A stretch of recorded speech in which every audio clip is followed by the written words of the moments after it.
Hello. You are watching Sam Jae Has Questions. I'm your host, Sam Jae. With me today is my guest, Merv Cole. Yay. Mervyn? Merv? Do you prefer Merv? You know what? When I was younger, I didn't like Merv. But now I'm like, you know what? Fuck it. Merv. It's better than when people used to call me Marvin. They used to fuck my name up, Melvin Oh. or whatever. So, Merv is close enough. Are you named after like a grandfather? No, my dad just had he just really liked old English names. My brother's like Warren Francis. My middle name's Alistair. He was an actor at the old Globe Theater down in San Diego. So I guess he was into Shakespeare and stuff like that. Yeah. I mean, you just have a name that like not a lot of people have anymore. It's an old name. Yeah, and I'm kind of glad that that shitty department store Mervyn's California went bankrupt because I don't get I like the department store. Oh, I don't get that anymore. It's just a lot of people nowadays they weren't even around when that thing was. I've shopped there. Oh, you shopped there? Oh, you liked it? I had a good sorry, I'm not trying to blast. I mean, it's not like I was like, oh, mom, let's go there. It's like, that's just where. Yeah, it was available. It was just yeah. It was like, I still don't know why there were so many department stores. Big box. Like at the mall that I grew up in Southern California, and the Lakewood Mall had there was a J.C. Penney's, there was a Macy's, there was a Mervyn's, there was a Mervyn California. Good Lord. And then Target came around, and it's like. And swallowed them all. Yeah, I'm like, well, like, what the fuck are they? Like, you would go and be like, I'm pretty sure it's the same stuff in here, like, and they're massive. Yeah. And you're just like, how are they in business still? Yeah, just slightly different brands. I think Mervyn's had Lee jeans with the weird pocket and stuff. Yeah. I remember not liking that. I was like, oh, I think I like Levi. It's all just branding because, like, honestly, I mean, I haven't bought a non-pair of Levi jeans in a long time, but I'm like, what, like, yeah. What's the like? Yeah. No, I can we really? I ventured into different brands, but good for you. I graduated to other brands, but well, no, but no, I get it. Like it was that's why they're not really. I mean, that's why they're not around anymore. I mean, well, it's good for you. They're insignificant. It's good for you though. Yeah, it is good for me. So Merv Cole, not like the store, but I benefited immensely from their closure. That's sad because a lot of people lost their jobs. Yeah, I got to tell you this though. Speaking of the job, I actually I grew up in San Diego, and they had a lot of them. And I actually, when I was 17, I was working at a movie theater, but I got fed up with it. I think that. What was your job there? I was the guy who would clean up the popcorn. I would tear the ticket. They didn't trust me enough to do the projectors. That was more the seasoned guys. Those guys were making like $6 an hour. I was at $5.15. Yeah. $5.15. And how much were movie tickets at the time? I think they were like $8 or something like that. Okay. $7, $7.50. I can't remember, but I remember I would sneak into a lot of movies. I was like, you know what? They're only paying me $5.15, and I live with my mom, and my paycheck sucks. I'm gonna take advantage of that. I'm gonna watch all these. Did you know beforehand that you'd be able to do that, or like, how did you know? Did someone help you get the job? Like, no, I just skateboarded there one day. I was like, yeah, job, and they hooked me up. They were like, how do you feel about popcorn? They're like, okay. They looked at me like I was fucking crazy, but I was like, oh. I mean, was it because I'm like imagining this sort of like romantic experience of like, and then I went in there and I looked up in the movie that was playing and I looked at the screen and I knew that because I mean, well, okay, like, is there any of that? Well, let me tell you a story. All right, so during this time, it was The Matrix, and that was a fantastic movie. But the movie that really fucking got my juices going was Office Space. Okay. Mike Judge's Office Space. Yeah. And so I would go into that theater and I'd always fucking clean it early while like people are, still watching it, and I'd watch the credits, and I was just like, man, this is a fucking great fucking movie. This is so fucking funny. And I remember, yeah, that was like one of those kind of like turning points in my little like 16-year-old head or 17-year-old head or whatever the hell, however old I was back then, and I was like, yeah, this comedy thing might work out someday, maybe I could pursue that. But I remember the pay was obnoxiously low, and I went to Mervyn's and it was one of the questions was, why do you want to work here? And I literally said, because my name is Mervyn. I was like, I mean, think about it. Like, it's like, welcome to Mervyn's. My name's Mervyn. Like, Yeah, you know, that, like, that automatically establishes They gave you the a job. connection. They hired you? No, hell no. They didn't. They're like, son, Yeah. This is not going to work.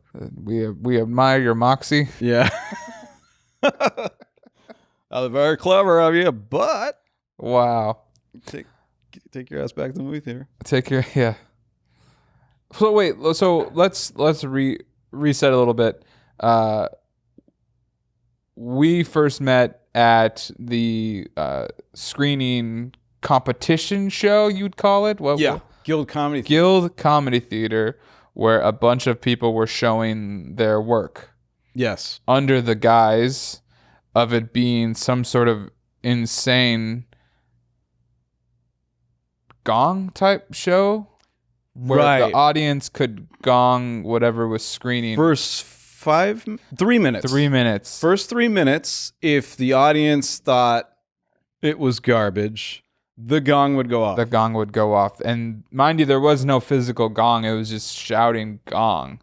Yes. And I don't think anyone gonged. No, everyone was very respectful. I mean, it was a very small audience of the people that made it. So it's like... Yeah. And you know what? 95% of the stuff was really funny. Mm-hmm. And so it was like, you saw something that just wasn't working. It was kind of like, well, you're included in the bunch, so you're technically cool and funny. Yeah, like you're here. You're one of us. Yeah, like, why would we... Yeah. Why would we do this to each other? Yeah, it's hard enough already. Yeah. And then, that was, you won that. You won that thing. We won that. The competition. With lyrics to alarms. Oh, yes. And that was featured on, I featured that actually on ramblingronnie.com. That's like my plug. Actually, I have something for you. Really? Yeah. Yeah, this is... first ever gift on the podcast. That is for you, man. My favorite guest. Yeah. That is a Rambling Ronnie t-shirt. And for those that don't know, my website's Rambling Ronnie, and I make comedy videos, fake news stories, curated comedy videos, and all that. How long has Ramblin' Ronnie Productions been in existence? Been in existence, yeah. 2014 was the first thing. We shot something called "Guy Who Farted in the Elevator," and it was supposed based on a true story. Yeah, technically yes. Yeah, and so it was really supposed to be because I had taken some acting class. I was getting back into the groove of like, okay, I need to start working again, and I need to get back into this because I had veered off, and so. I got together with some of the people there, and I said, let's shoot some content in the class. Yeah, in the class there, and Stuart Rogers Studios in North Hollywood, great place, good people. So I said, let's get something together for some content, some stuff for your reels and shit like that. Let's make it fucking funny as hell. And so I thought, I wrote this. It was technically based on something that actually happened, but it was really just like a couple of scenes, and then I realized, like, wait a minute, what am I doing? Why don't I just turn this shit into a fucking web series? Okay. And then I was like, okay, you know what? Let's make a YouTube channel. Then my ball started rolling, and I was like, I always wanted to make my own content. Why not just full blown make your own fucking content, And so with shoestring budgets, we were able to start, or I was able to start Rambling Ronnie Productions, and I had a buddy of mine who's now in Austin, but he was a great he's a great friend still, and he shot a lot of it, so it helped me out a lot for sure. And up till that point, had you been acting and auditioning? Was that your main, like you were just kind of whatever was on your reel was what you auditioned for at the time, or how new to the whole process? No, I really wasn't. See, I had I moved to Los Angeles. I went to film school in I'm gonna say 2003 through 5, 2002 through 5, something like that.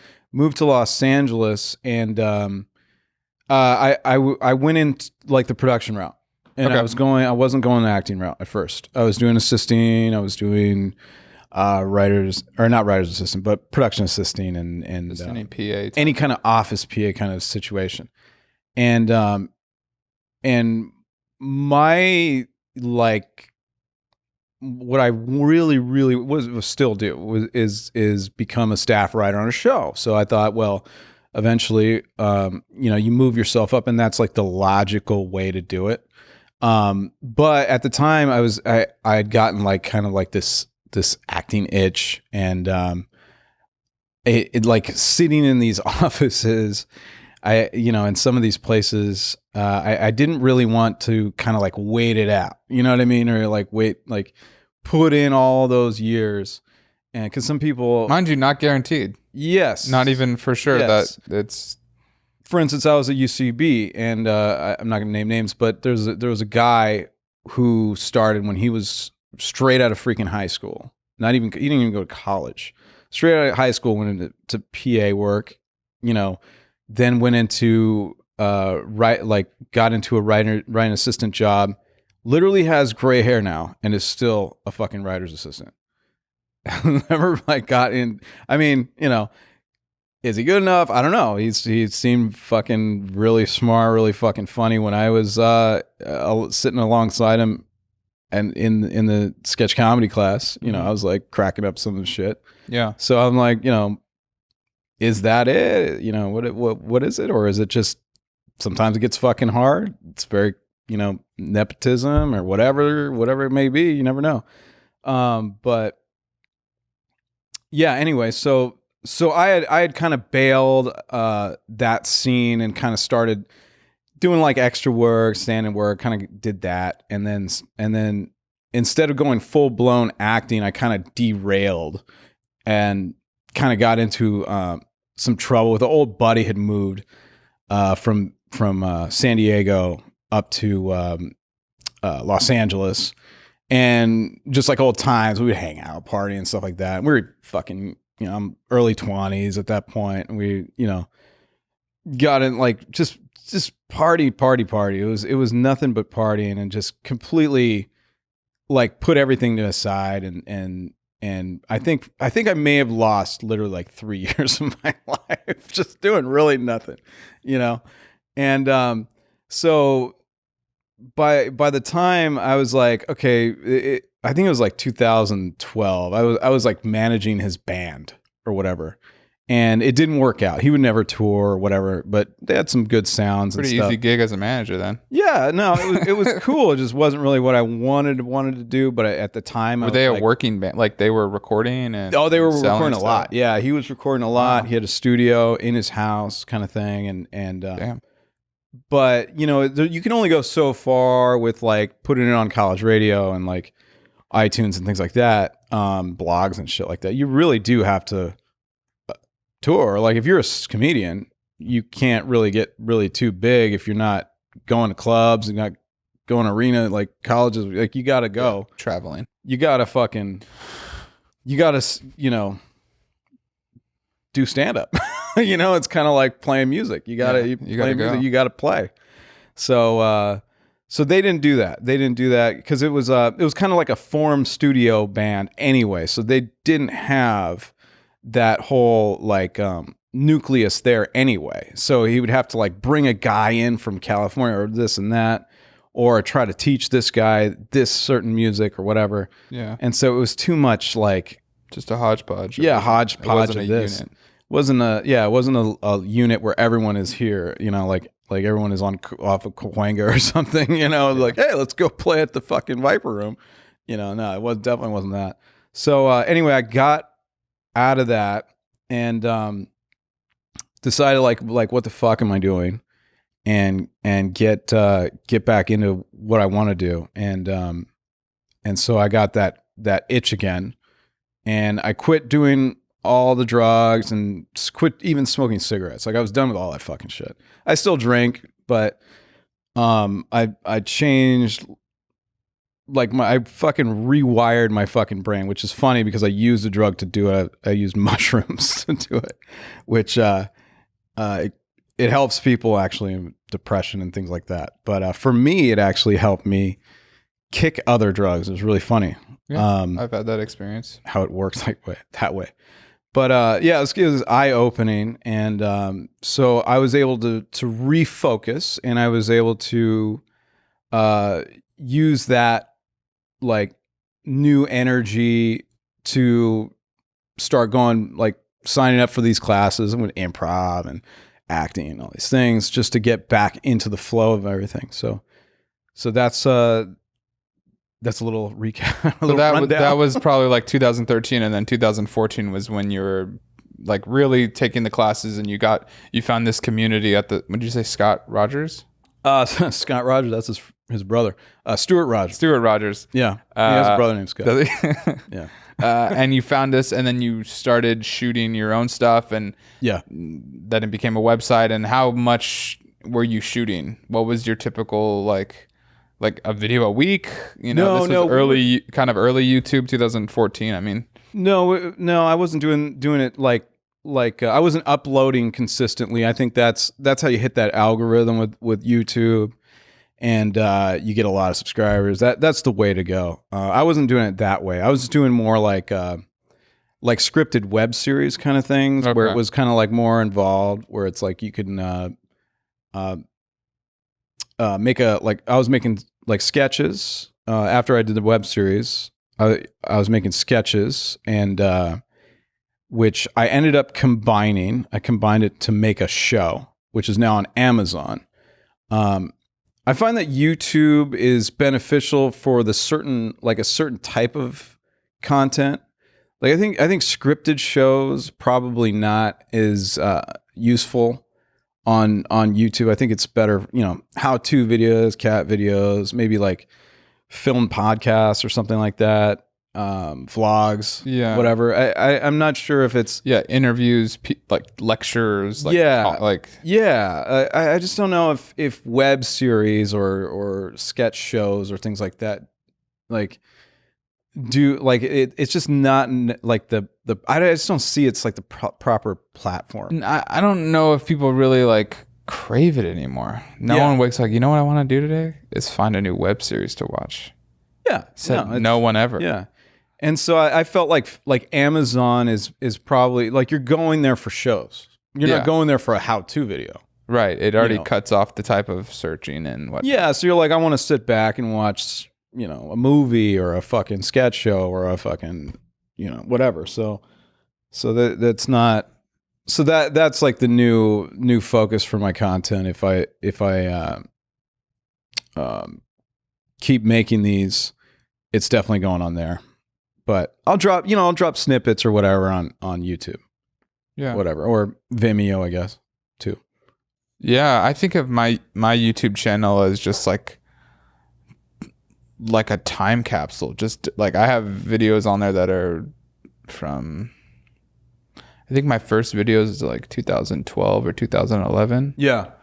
And every project, I've done a lot of stuff. I've done music videos. I've done like interviews, like live event, like music stuff, sure, sketches. I have my stand-up clips on there. It's not it's like an all-encompassing. It's just everything. Sam Jae. Yeah, it's just everything that I've done. Okay, yeah, that's cool. It's like the Sam Jae archive. Yeah, it's an archive, exactly. Yeah. So yeah, it'd be great to like have this. The YouTube channels that I like are the ones that are very specific, like like a how-to or very niche. Like there's a guy that I started watching who.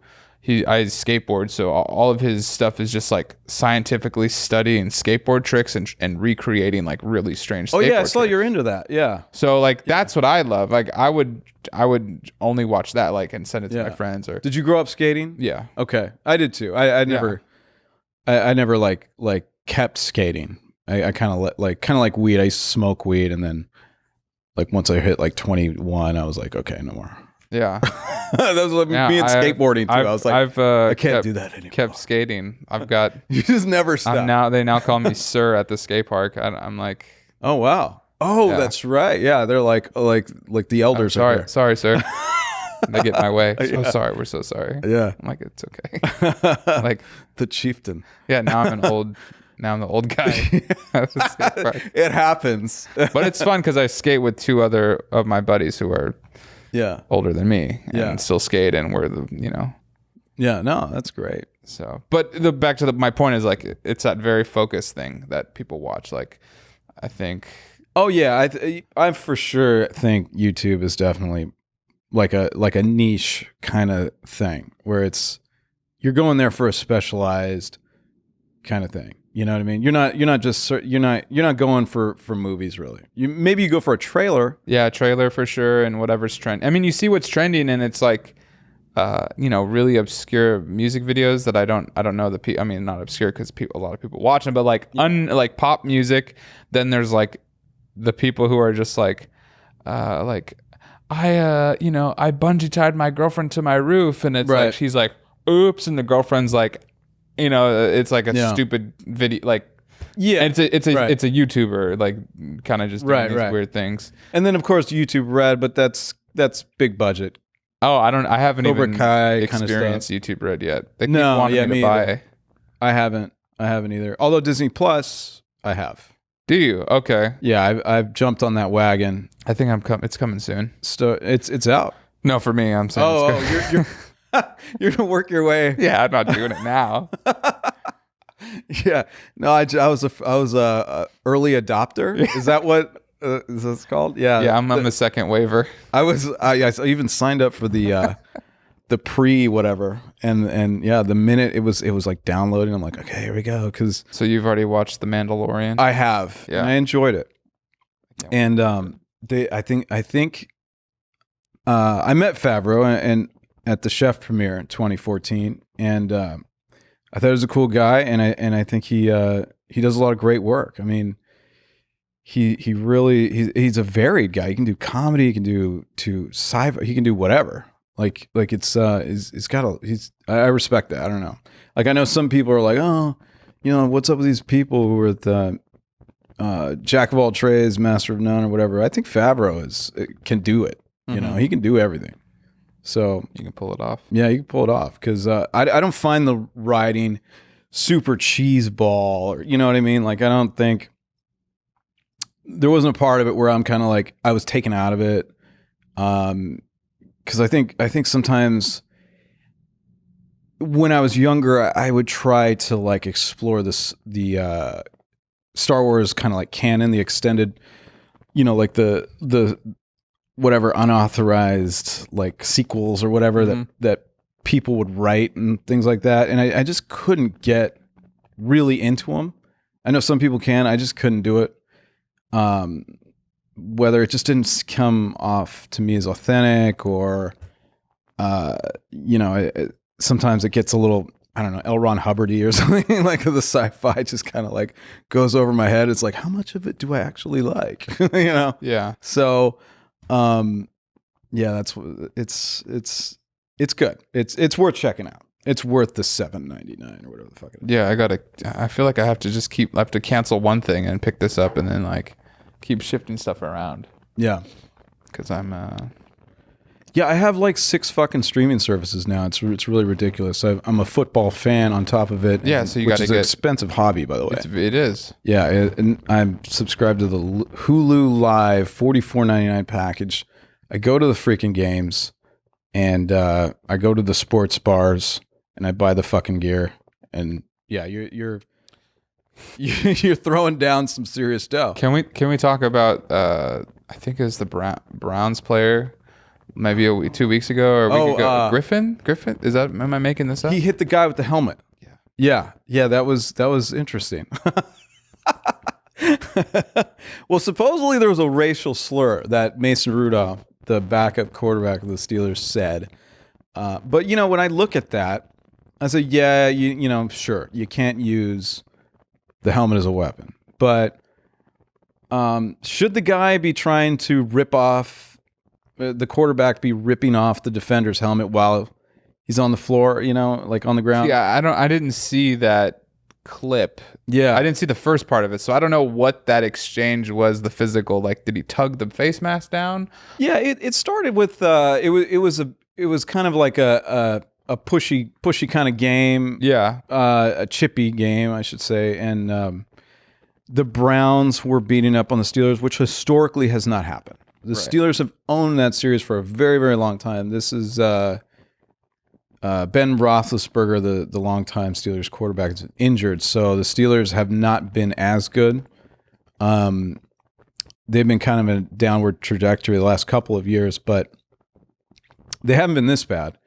And so the Browns have got improved, and they were beating them up pretty good. I think it was 28-7, or I want to say something like that. And the backup quarterback took a sack, or it was it was one of those bang bang plays where he throws the ball, gets hit, is on the ground, and it looked like the defender was probably on him a little bit too long, and so Mason goes for the helmet and starts screaming at him and starts trying to pull the helmet off, and so that's where it escalated. The offensive line gets in it, and then Garrett rips off the quarterback's helmet while the offensive lineman is like pulling him back, and then hits him with it.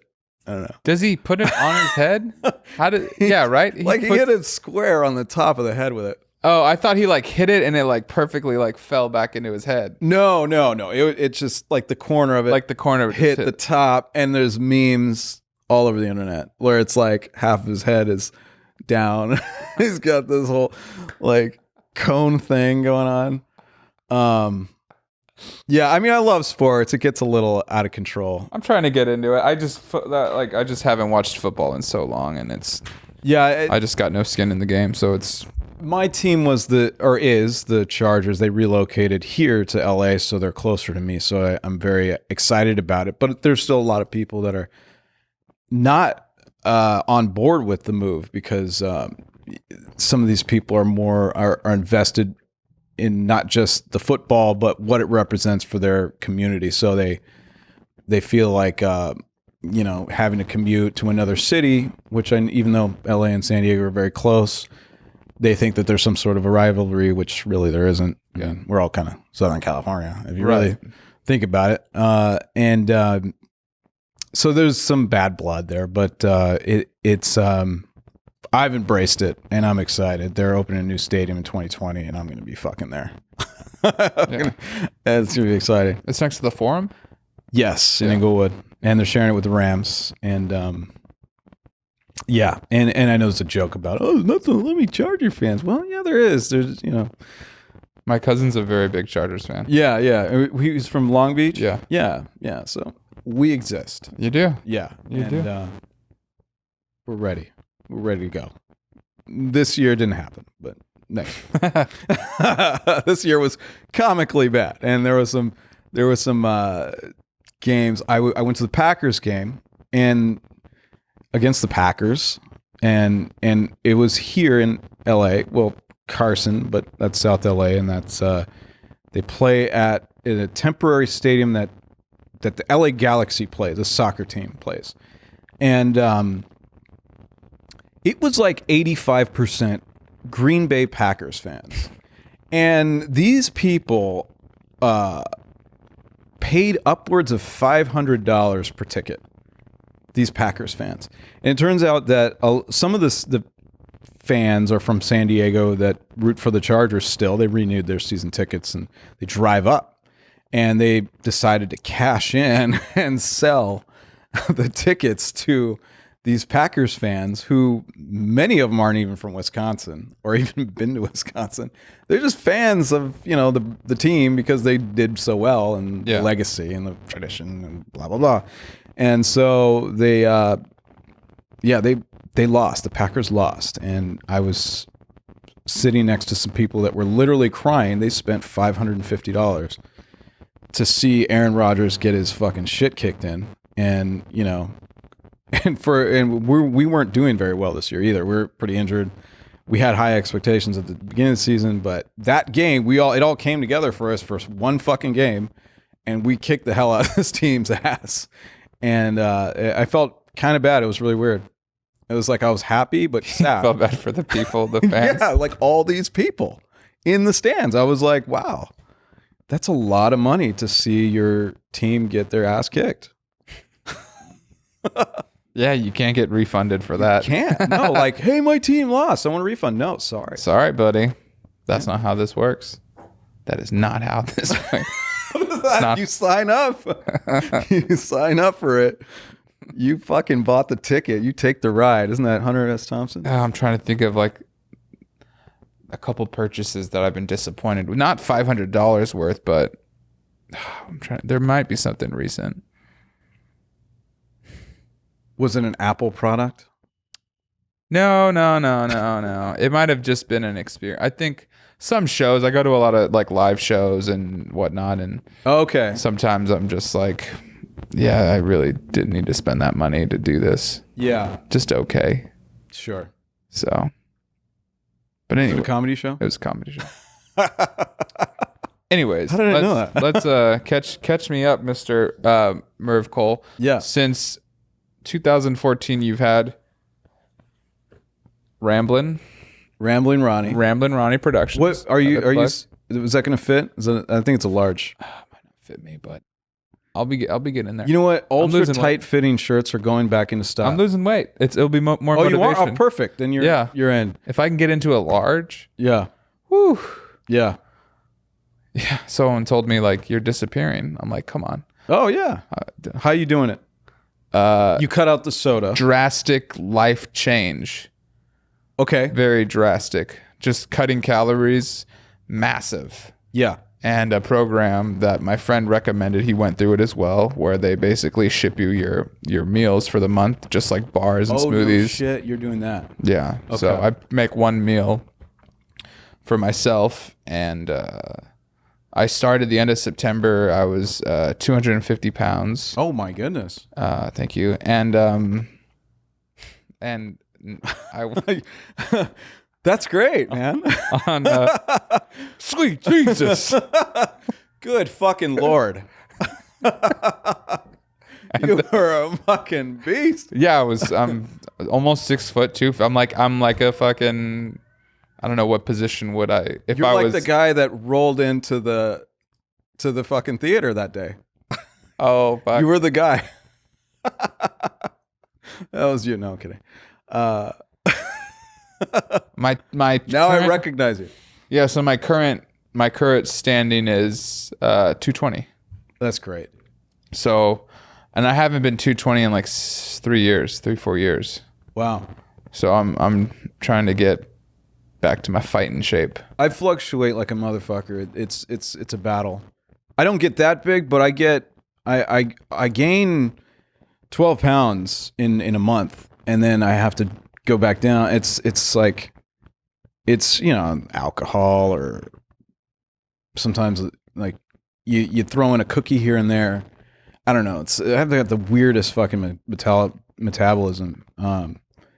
I've just been trying this new diet where I literally eat a coffee and banana in the morning, salad for lunch, and then some sort of like protein grilled vegetable. And then that usually works. Mm-hmm. But it's something about after I turn 35 where my metabolism just goes fucking haywire. If I veer off, it's like it will slow down a bunch, you're saying? Yeah, and then I'll just gain this like ridiculous amount. Like I'll weigh myself, and I'll go from like 165 to like 174 or something. You know, I'm like, whoa, dude, in one fucking week? Like how? And it's like, you know, so I had to like cut out wine, and then I went back to beer, and then I cut out beer, and then I went back to wine. Yeah, it's tough. I mean, which one has the lowest amount of calories and which one? Because I'm not going to cut them all out. Tequila? Yeah, I can't do that. I can't get that wasted though. I mean, because I get incredibly obnoxious. Just one tequila. one shot of tequila. Oh, really? It's a social thing. That's the hardest part. Like every time I do well by myself working here and you know, throughout the day, but once I go out with people or whatnot, you know, it's like everyone wants to go get food or go get Well, it's drinks. Los Angeles. There's so many places to go. It's so fun. It really is. It's easy to, you know, I don't know. I have a blast here. You just have to learn how to, yeah, you know, like a work-life balance and kind of like when to like chill out. You know what I mean? Like that. Yeah. That's something that. What what was your sort of experience moving to LA, and like did it take you a while to figure out just like getting around, or like how people, like the joke is like people in LA are flaky or like stuff like that? Like was it that different from San Diego moving here? Yeah, it's definitely different. There's definitely a hell of a lot more people, a lot more traffic, although now San Diego's changed quite a bit. Last time I went down there, I'm like on the 5 and I'm thinking, fuck, am I in, you know, am I like, is this the 101? Yeah, is this the 101? Like what's going on? And, yeah, it was an interesting time because when I moved down from, I didn't move directly from San Diego to LA actually, because I went to film school and that was in Santa Barbara, Ventura area. Oh, okay. You went to Brooks? Yeah, I went to Brooks. Which is no longer. Yes, no longer there. No longer, which is sad because at one point Brooks was a prestigious still photography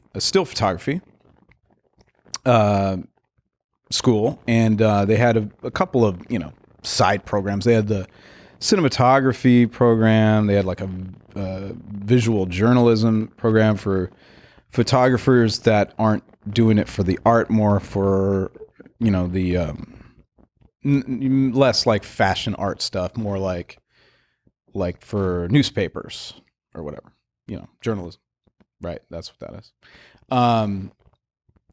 Anyway, so what was I saying? Okay, so yeah, they had gotten taken over by someone else bought them, right? And then ran them to the ground. Yeah, which is a major issue now.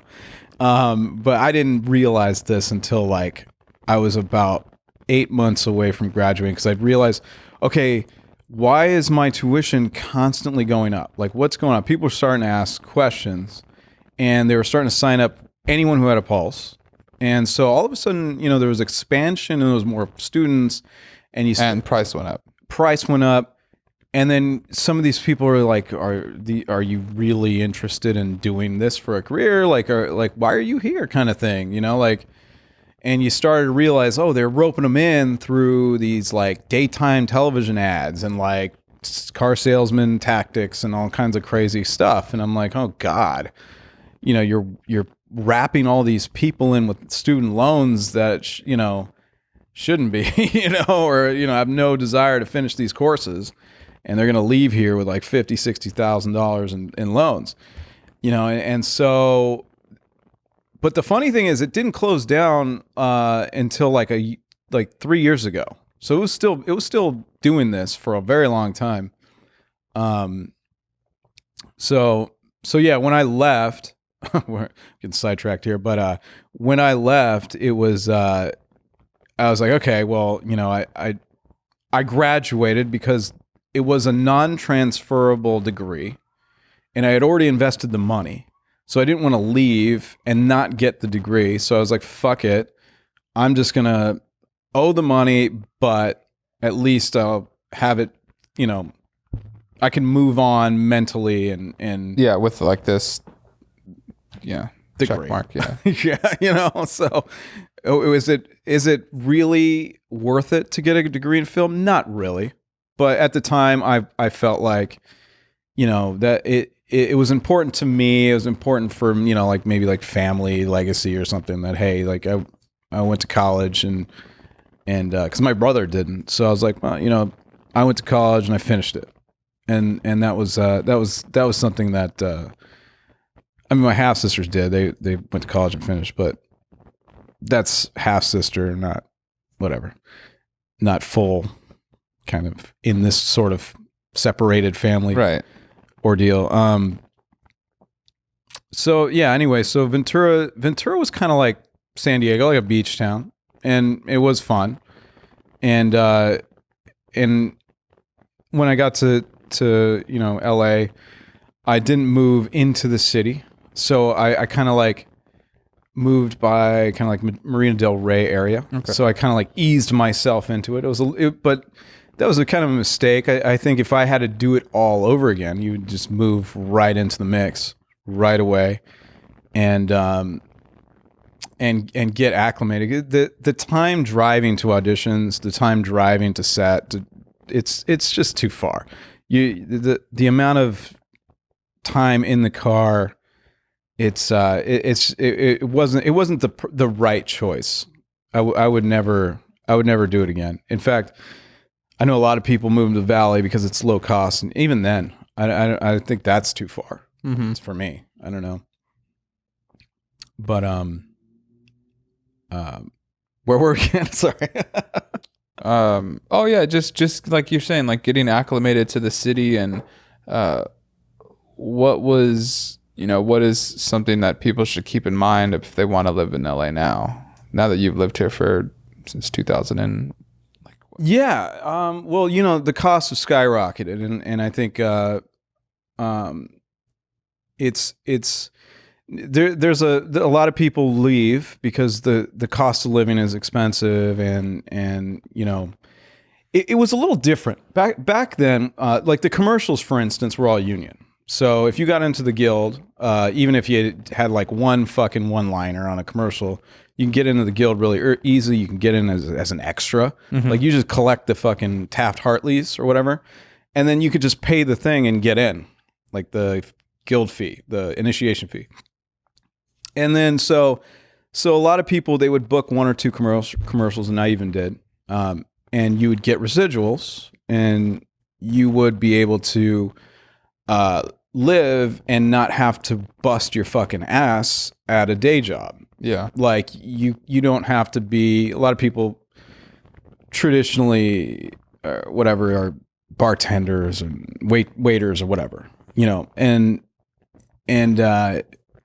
if you got a couple of commercials, you can make 70, 80 grand in a year, and you could then focus on, other things and not devote so much time to Just work. being a fucking, waiter at the restaurant down the street, so you could take more classes, you do fucking acquire more skills, you can, do whatever, and eventually book more work, and then not have to deal with, you become a working actor in a sense. So it's kind of like, Sorry. no problem. It's kind of like different how it used to be. Now it's like it's all non-union, and the payouts are a lot smaller. You don't get the residuals, and so a lot of people do have to, work at their day jobs a lot more now, and you do have to pay, make your own content as well. But now you have to kind of make this like big balancing act between working a lot for your day job because your fucking rent is like $3,000 when it used to be like $1,200 or whatever, Yeah. like. So you're working. You have to work more. You're Right. getting your money is going not as far because the prices are going up, Yeah.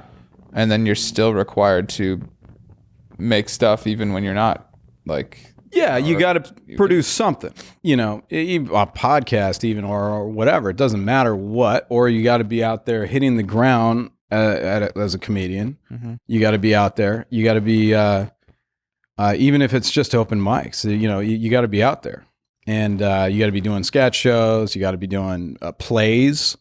You got to be doing all that stuff. So it's one of these things where, even if you're not booked on a show, you still have to be working. Yeah, like in a class or something. Yeah. Yeah, no, it's I feel like I've been extremely busy, a very busy person, filling my time with stuff. And even now I'm still busy, but I'm actually like a percentage less busy than when I was like doing 3 sketch shows a month and like one little thing here and then shooting. And I'm at the point where I realize you got to say no to some things. It's true. Unfortunately, you know, like, and then God forbid, like, oh, I need to find another job. Yeah. Okay, well then that's going to take time to apply to stuff, or update your resume, or email. Like everything pulls from something. You can't just make. I mean, then you got to sleep. And a lot of this content that you make is low or no pay. So it's one of these things where it's like you still got that $3,000 or whatever $2,500 rent that you got maybe you got a car payment, maybe you got this, maybe you got that. It's like, as much as you want to go shoot another thing or whatever, it's a different balancing act now. It's just a different you just got to like it's like it's a skill all into itself. And I know a lot of people have different responsibilities and like, you're just doing make fucking art, but it's like, it's still something that that requires a skill that I'm starting to fucking like get myself, acclimated. I'm still trying to like find that correct balance. Is really what I'm trying to do now. And now that I'm older, I think I'm figuring it out. I think prioritizing, less distracted, you think? Yeah I'm less distracted. And then if I do get kind of worked up and things don't go the way I do, I can just head out for the weekend, head out to Joshua Tree or Idlewild or something and just free my mind and just relax, Yeah. So no, it's something that I'm constantly dealing with, because at the end of the day, you're the only person that's in charge and pushing yourself. I mean, like, is. like no one gives a fuck. Like I can turn these cameras off. Right. Like, I think I'm done with podcast, Merv. And that's that. I'm just going to take them all down, and pack them away. Just go, walk into the water. Yeah. I mean, I have fantasies of like, I never want to be on social media ever again. Yeah, it's funny you say that. Like, I don't miss it at all. Yeah, I know. I miss none of it. Like, there's no point. Yeah. Do you hear about they're trying to take away the likes now? Aren't they doing it? Because it's people are getting depressed and there's a lot of pressure and this and that. And that's another thing, when you get this pressure, it makes people like feel horrible. I mean, so like when I see that these kind of things, it's like, man, I would love to just take a break from social media, but then it's kind of like, well, I got a fucking comedy brand that I'm trying to, I need people to engage and go to the websites and go on the fucking I need people to see the videos. Go to this. So I need, I got, so it's not like, it's like dependent on, the reach. So it can't completely unplug. So, but, so what I do is I just fucking get in the car and then I fucking go on a short trip and I fucking turn off, but just for like a couple of days, turn off everything, just go for a couple of days. Maybe I do some writing. Yeah. Maybe I do a hike. I have a little ritual where I go and I take a little bit of shroom, not a lot, because I don't want to get too fucked up, because you can get too fucked up. And I just go on a nice hike, whether it's out in the woods or the desert or wherever. And it just kind of rewires me a little and refocuses me and gets me grounded and like, okay, like what's important? What do I need to prioritize? And, it just makes me fucking happy. Yeah. So. Yeah, no, for sure. Like, just because there's, I mean, all the thoughts, like, what is it? All these negative thoughts, like the amount of negative thoughts you have in a day is, eliminate those voices that are even just like small ones that are just like, oh, you didn't do this today, man. Yeah. Oh yeah. Remember you're going to do that? Oh, it's coming up. You're not going to do it? Are you going to choose to do that? Okay. Right. All right, Murph. Yeah. Yeah. And, but I'm thinking about getting rid of my PlayStation. I think that is it's really really fun, and I get pretty like engrossed in these little stories and games. But I think they are fucking some time sucks though. Those are some serious time sucks. You know, I mean, after like I don't know 5 days, you know, like it made me apparent like it became apparent last week. I was playing the new Jedi Fallen Order, and I got to a point where, like, for some fucked up reason, I could not advance into the game. It would required me to have a certain thing that I thought I had already acquired, but for some reason not working. And I literally had to stop the game and start all over. Like that was gone. Like all the progress I had made, and fucking like I had to start a brand new game and go through the whole thing. And then I thought, what the fuck am I doing? What the fuck am I doing? Like I can't do this. Like what the fuck? Like what the fuck? Like I'm not. You know, I gotta get some work done. Wow. Yeah, it's funny. It's funny how you get. Just so your time balance, that it's such a fucking puzzle. You got to really put all that stuff. Well, when do you know that you've gone too far? Not just with the video games, but like with work or like projects or whatever your thoughts. Like, do you have a breaking point? Like, oh shit, there's a sign. Like, I haven't done this, or like, you know, for me, like, I'll start getting like cold sores or something. Not cold sore, but like Right. like a canker sore in my mouth, and that's usually because my body's a little bit depleted. Oh, okay. And my like what's that? Your defenses, your immunity. Immune system is like low just from lack of sleep or stuff. So I'm like, oh fuck, time to, you know, vitamin C and sleep. Yeah. No, there's definitely you can't overwork yourself. I mean, that's another issue that you know it I know on set it feels like the way, you know, the norm is to work 12 to 14 hour days, and I worked for the whole crew several times. I remember, you're familiar with Nick Swartzen, the comedian. Mm-hmm. He had a sketch show and we did 2 seasons. It's called Pretend Time. Yeah. And that was years ago, like I think 2010 or something like that. And I was a stand-in and photo double and stuff. So if you see a guy with a fucking pancake on his face, that was me. That wasn't Nick. But so the days are grueling, and I got to give it up for Nick. I mean, he fucking slogged through that and was really funny throughout it, and even when the cameras aren't rolling, because it's a grind. It's a fucking grind. Like just as a stand-in, I really don't have that much.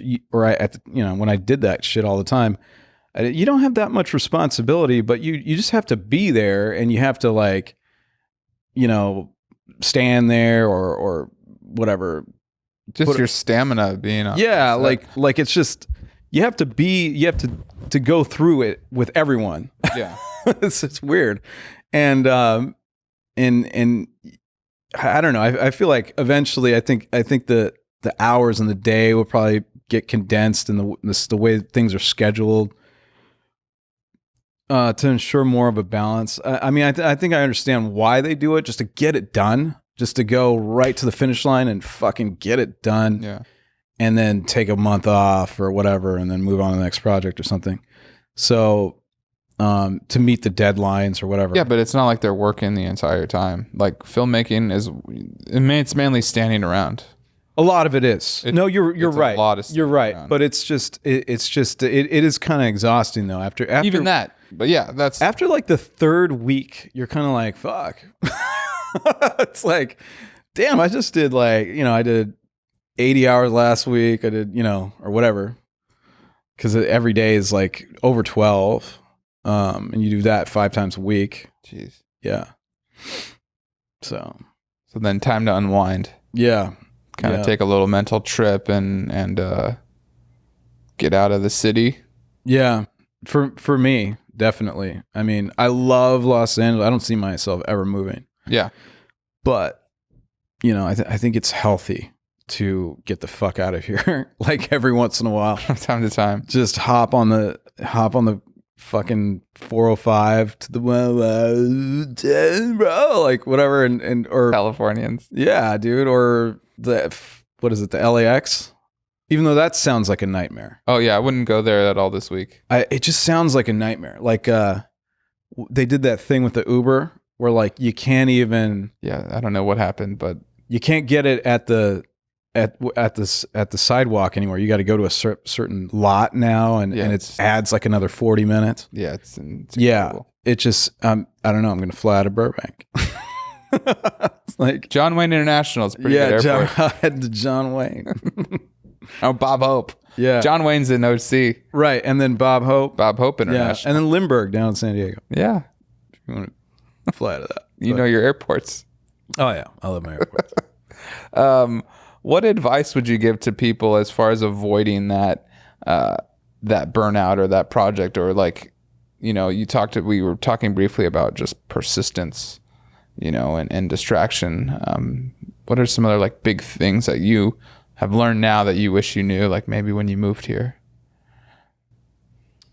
Okay, when I first moved here, the main thing is I don't see a lot of people doing this anymore, though. But I think times have kind of changed. For me, it was like, don't waste any fucking time, or don't waste a lot of time. You know what I mean? Okay. Like, don't get sidetracked. I don't think people do anymore, though, because I see a lot of people now where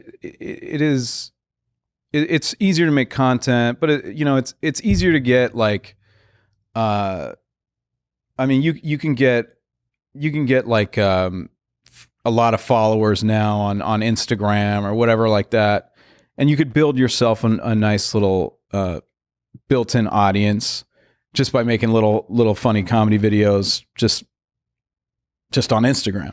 Like you don't even, or TikTok or whatever. Yeah. Like you don't really need a whole bunch of equipment and a budget or any of that shit anymore. So that helps. And I see a lot of comedians now that are a lot younger too. They're early 20s. They're hitting open mics and this and that. So just as long as you're persistent, but you're not wasting too much time. And I think that was my issue when I was younger, and getting swallowed into different things and different avenues, and instead of just really putting your head down, just doing the work, Yeah, that's great. Yeah. What we kind of alluded to it, but what do you think was like your biggest like disappointment and what you learned from that?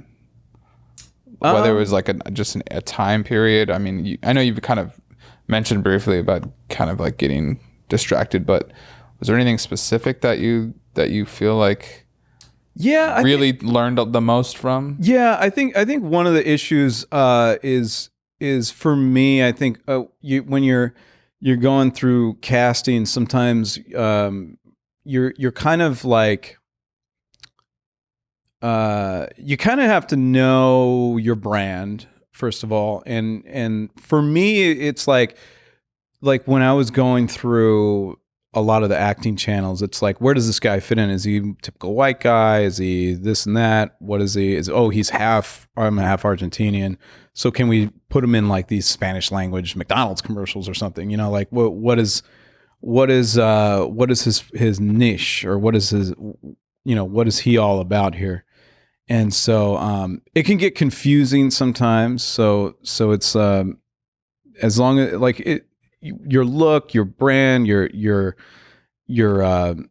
like what you're all about is important to know, and and to kind of like execute the plan kind of thing. Mm-hmm. Where it's like I just you get reps, agents and managers and things where they don't really know where to submit you. And so you kind of have to find your proper reps. You know, you kind of have to find, like, you gotta have a good relationship and know and have kind of like a vision too. So if you're just starting out, you kind of have to find that pretty quickly, I think. Yeah, I'm still looking for that. My friend and I were talking about this with Anthony, who was in he's lyrics fucking to Alarms funny, video. We were talking to another member on our sketch team about, like, he had just grown a mustache. Yeah. And it looked great. And Anthony was telling him, like, don't cut it. Like, Right. grow out your hair. He has curly hairs. Like, grow like a little bit of an afro. Yeah. With that mustache. Like, and because he Yeah, wants to own do it. commercial stuff. It's like, that's a look. Like, you Yeah. look funny. You know what I Yeah. mean? Like, embrace that. And, Right. and then he was talking to me about, like, you got to find out what for me, it's stand up. Like, Yeah. you know, you kind of know, you know, Bill Burr's a guy who, like, is angry at stuff that other people are angry about because he doesn't think it's, like, Right. legitimate. That's Right. what his anger is. And Yeah. you know, similar thing maybe with Dave Chappelle or, like, Kevin Hart's, like, he's always just, like, in these weird scenarios. He doesn't understand Yeah. it. And Trevor Lawrence, you know, he plays that funny white guy who's like, "Dad, well," you know, like, you seen Trevor Lawrence's videos? No, Oh, yeah, no. okay, you gotta check it out. He's a funny guy. He does stand up too, but yeah, his but, like, little finding that Instagram- thing, yeah. his niche, like his little branding, it goes well. It works, you know. yeah. So I don't know. I mean, I can look at what my life is and try to retrospectively piece it together from where I'm at now, but it's tough. I don't know. I haven't really. I couldn't say that I can't Yeah. put my head down and go, this is what it is. This is what I, you know. Yeah. Well, you know, it's you can always just make a character and just be, you know, Yeah. you could just become that character. For instance, Sacha Baron Cohen. What do we know him for at first? Ali G, Mm-hmm. you know, before everything else. I read something he wrote in the Washington Post about social media and how what was it? What was that whole thing? It was like how they're never gonna regulate themselves properly. Like, you know what I mean? Like, you can say crazy racist shit on there, and, like, they're gonna sum it up to, like, free speech kind of thing. You know, it's where it gets, like, muddied. Mm-hmm. You know what I mean? Whereas, like, Sacha Baron Cohen is like, hey, you know, these fucking things need regulation. You know, it's like, I make a movie and I get my shit cut out, you know, out of movies because of certain things you can't do, regulations and things like that. Like, so why do these fuckers have a free Oh, you know, you're free, saying, yeah. you know, so it's, you know, they take little steps, like Twitter decided to stop political ads. Oh, really? Yeah. So because I think the big argument is, or actually, I'm sorry, the big problem is a lot of these companies just don't want to pay the money to get people to filter this crap out. You know what I mean? And so they'll just use AI or whatever like that. But that only goes so far. It's also weird because people are like, if we just go along with ads, someone's paying Facebook that money to run the ad. So then Facebook's going to not only take their money and run the ad, but then exactly. But then censor, but like, hey, the people are paying, they're a customer. Right. So the publisher. Yeah. Why would the incentive ever, like, that makes no sense. Yeah, that was another thing he was talking about. But yeah, it was a very thoughtful article, and you know, he started out as Ali G. So now he's, you know, now he's penning articles that are widely distributed.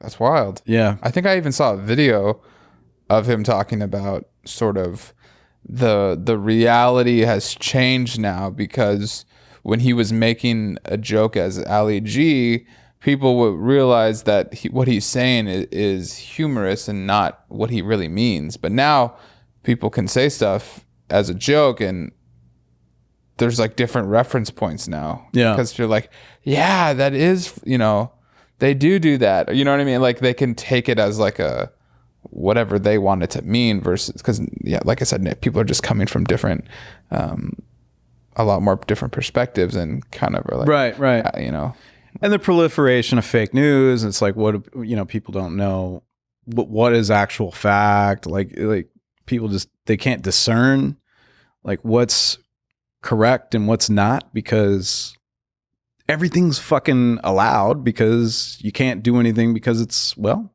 free speech. But guess what?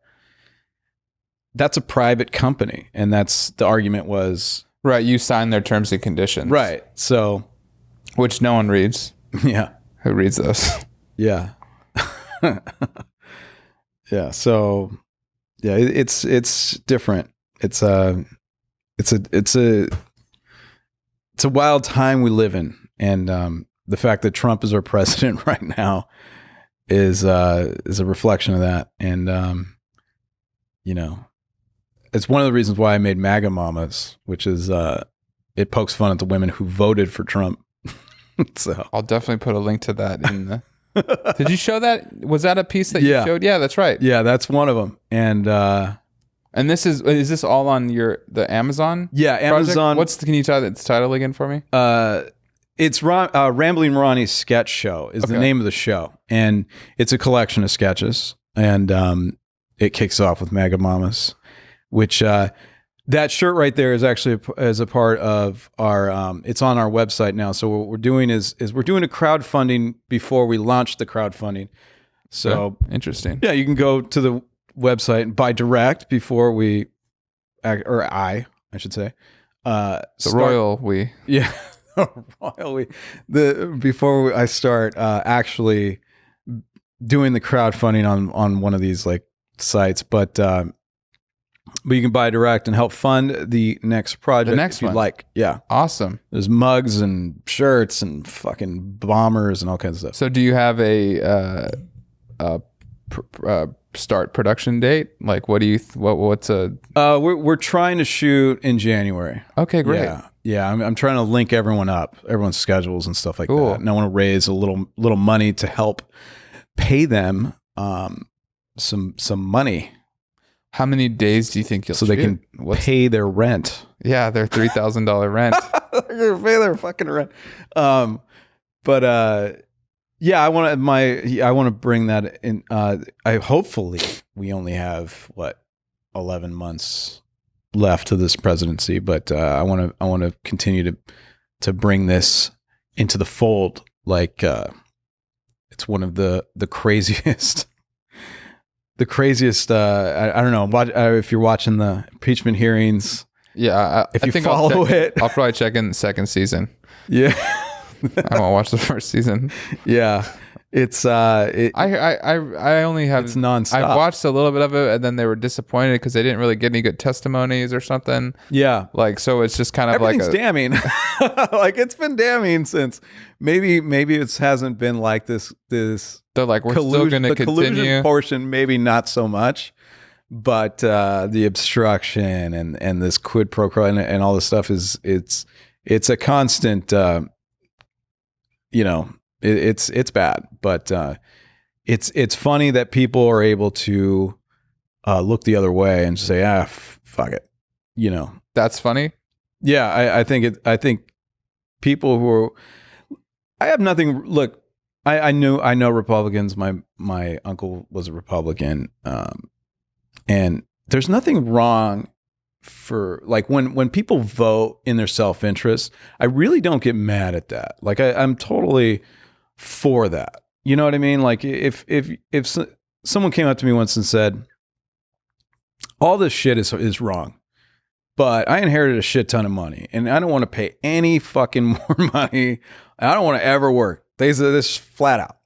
I don't want to ever work, and I don't want to pay capital gains taxes. And because that's how they funded their whole operation of doing the stock market and keeping the money and keeping the dividends and all that to keep living his life without having to work. And that made sense. That made sense to me. I said, look, vote Republican then. if you disagree with all that stuff, but this is your life and this is how, you want to live, then guess what? You have every right to do that. But the people that vote out of their self-interest are the ones that really trip me out. Like what the fuck? You know what I mean? Yeah. Like you're voting, you see what's happening and yet you're voting because why? Like it just doesn't register with me. And I always like to highlight that and poke fun at people at that, which I guess we do in MAGA Mamas. Great. Yeah. Now that you say that, I remember the absurdity of it. Yeah. My last question for you is one of my favorite questions I like to ask all my guests, so I save it for the end. It is called the life billboard. And if you had a billboard on Sunset and La Cienega, and you could have any, thing on there that you'd like, a message, a photo, maybe, this, Ramblin' Ronnie Productions, but what would you have on there? What would your message be, your image, your... I think I was thinking about this the other day. Not the message. It was kind of like, whatever happens to me, I hope that, whatever becomes of me, like if my fucking life ends tomorrow, I just hope that, I made someone fucking laugh or smile or, I hope I did something to enhance someone's life. You know what I mean? Or did something, to kind of shed light on something or did something,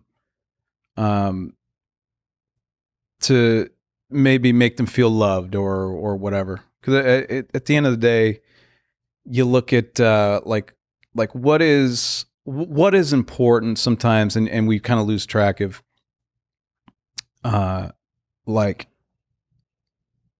we're all people who just want to be loved, and you see these people who go off in these killing sprees. Like today, I don't know if you noticed on the news, it's a dude with a machete on, hacking people at Chick-fil-A.